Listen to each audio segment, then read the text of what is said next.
வீட்டில் இருக்க சின்ன பிள்ளைய தானே சொல்லிச்சுது நீ ஓட்டு போட்டேன்னு சொல்லுதியா?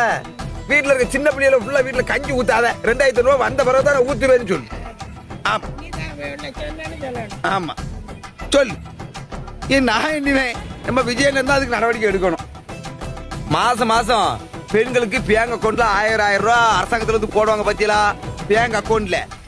அதை மாதம் 2500 ரூபா தருவாங்க அப்படின்னு சொல்லி வீட்டில் இருந்த சின்னதுவெல்லாம் சொன்னாவன்னுட்டு ஓட்டு போட்டாவலாம் நம்ம வயலுக்கு வர அக்கா மாறலாம்.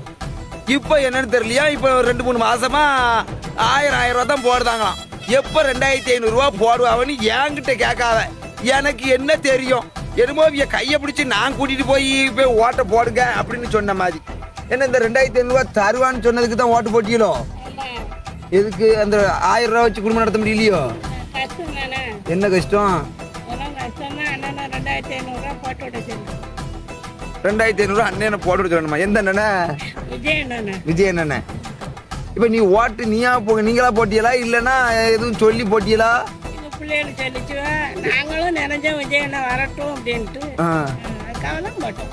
ஒரு ஓட்டு இது விஜயனை வரட்டுன்னு போட்ட மாதிரி தெரியல, 2500 ரூபா அவர் போடுவாருன்னு போட்ட மாதிரி இருக்கு.